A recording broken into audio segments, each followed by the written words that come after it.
여러분 안녕하세요. 방구석 리뷰룸의 시간입니다. 지난번 제가 올린 아이맥 2019년형 우아한 야수 많은 여러분들이 후속 영상을 기다리고 계셨을 텐데요, 다양하게 성능을 시험해 봤습니다. 먼저 성능의 지표를 확인할 수 있는 긱벤치를 확인해 봤습니다. 그랬더니 점수가 싱글코어가 5022점, 멀티코어 스코어가 2509점이라고 나왔습니다. 여기 그럼 이게 어느 정도의 비교가 되는 성능이냐, 2018년형 맥북 프로 15인치 i7 고급형 성능과 거의 유사합니다. 거의 차이가 없는 수준이라고 볼 수가 있죠. 맥북 프로 고급형보다는 저렴한 수준으로 맥북 프로 15인치 i7 정도의 성능을 기본적으로 갖고 있다. 그럼 실생활에서 어느 정도로 사용할 수가 있느냐, 지난번에 맛보기로 보여드리긴 했죠. 다시 한번 사파리 한번 켜볼게요.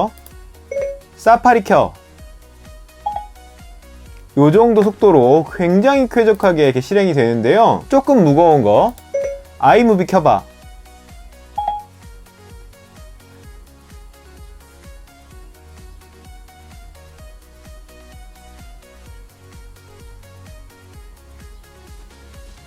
자, 아이무비는 이렇게 조금 오래 걸리죠. 이거는 확실히 퓨전 드라이브의 한계도 있는 것 같아요. 램이 좀 더 많다거나 SSD였다면 이런 새로운 작업을 실행할 때 기동 속도가 조금 더 빨라질 것 같은데, 이런 부분은 변수가 있을 것 같습니다. 자, 그렇다면 다중 작업을 할 때의 능력에 대해서 한번 보여드리려고 하는데요, 뮤직비디오를 몇 개죠?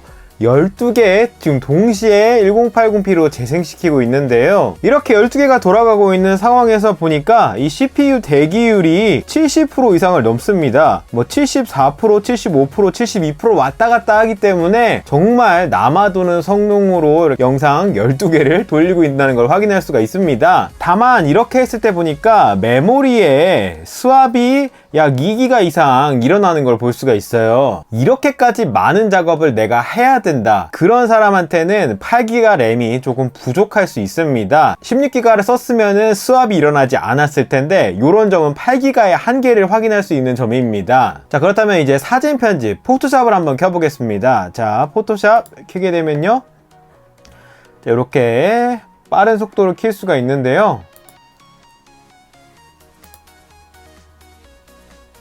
내용도 이 정도로 불러옵니다. 제 GH5에서 찍은 로우 파일이 이거 열게 되면요, 요 정도 속도로 열립니다. 상당히 쾌적하죠. 이 상태에서 뭐 노출을 올린다든지 대비를 바꾼다든지 뭐 색조를 바꾼다든지 전혀 렉이 없이 아주 부드럽게 잘 동작합니다. 자, 요거를 여는 속도 요 정도입니다. 열기 누르면요, 요 정도 속도로 굉장히 빨리 열립니다. 이 이미지 크기도 이렇게 굉장히 큰 편이기 때문에 일상적인 작업을 하시는 데 있어서 사진 작업에 큰 어려움은 없을 만한 역시 그런 스펙인 것 같습니다. 그리고 많은 여러분들이 궁금해하실 파이널 컷 프로 한번 해볼게요. 렌더링이 없이 실시간으로 지금 보게 해놓은 상태고요, 퍼포먼스 뷰 상태입니다. 6개 멀티로 돌려봐도요 아주 잘 되고요, 이렇게 갑자기 많은 수로 넘어가면은 이렇게 프레임 드랍이 발생하긴 하는데, 이걸 처음부터 재생시키면은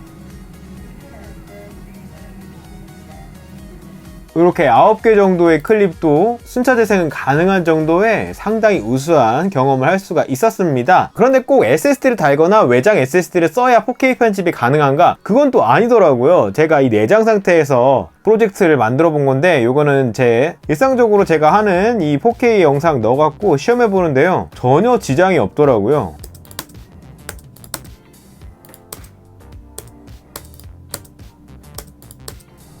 잘라서 지우고,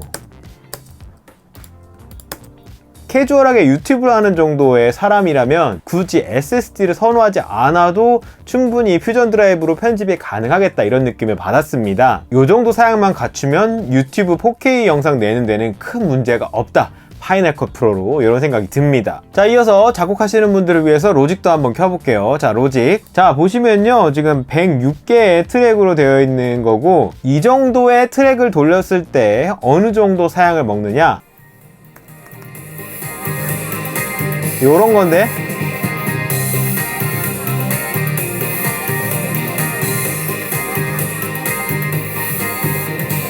보시는 것처럼 멀티코어로 동작을 하고 있는데 50% 이상의 한 60% 정도의 여유분이 있다. 얽혀있는 이 정도 프로젝트를 소화하는데 여유가 아주 많다라는 걸 확인할 수가 있습니다. 내가 영화음악을 해야 돼서 진짜 몇십 기가짜리 가상악기를 때려 박아야 된다. 그런 거는 외장 SSD에다 담아놓고 램도 16기가 이상 하시면 좋을 것 같고, 그 정도까지는 아니고 뭐 신스 받고 뭐 이렇게 다 해도 작곡 다 할 수 있을 것 같습니다. 그리고 마지막으로 중요한 것도 게임입니다. 사실 맥은 게임하기 좋은 환경은 아니에요. 다이렉트 X에 최적화되어 있는 윈도우 환경이 게임하기 더 좋은 게 맞습니다. 그런데 예전보다는 환경이 정말 많이 좋아졌다고 느끼게 되긴 합니다. 생각보다 게임도 잘 돼요. 예를 들어서 이렇게 하스스톤 같은 경우에는요, 초고해상도 상태에서도요, 끊김이 없이 아주 부드럽게 맥 네이티브로 잘 실행이 되고 게임을 할 수가 있고요. 엑스컴 같은 경우에도 맥으로 있거든요. 2048-1152 해상도에서 하이 옵션에서 대략 45에서 50 정도 프레임을 뽑아줍니다. 이것도 문제없이 이런 게임 할 수가 있었고요. 맥에서 할 수 있는 약간의 고사양 게임이죠.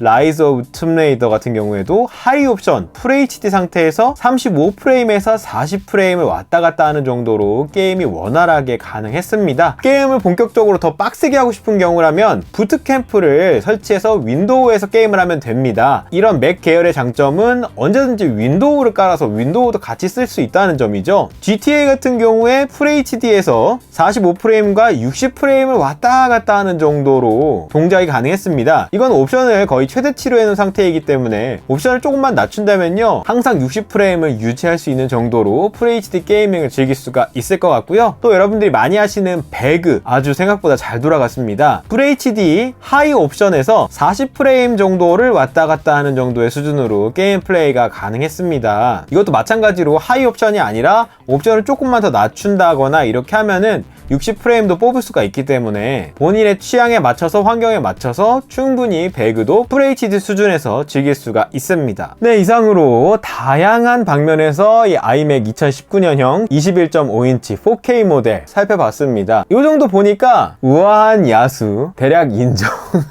지난번에도 제가 말씀드렸지만 내가 유튜브를 해야겠다, 아니면 자취방에서 뭔가 작업을 하면서 뭐 두루두루 멀티미디어 용으로 쓰고 싶다 라고 생각하시면 충분히 추천을 하고 사용할 수 있을 만한 좋은 그런 기종인 것 같습니다. 또한 램 업그레이드 관해서는 27인치 모델은 바로 그냥 본인이 사다 뒤에 열고 끼울 수가 있는데 21.5인치는 참고로 센터에 맡겨야만 가능하니까 그 부분만 염두해서 사용해 보시면 즐거운 맥 생활을 하실 수가 있을 것 같습니다. 그럼 여기서는 오늘의 영상 모두 마치도록 하겠습니다. 모두 안녕.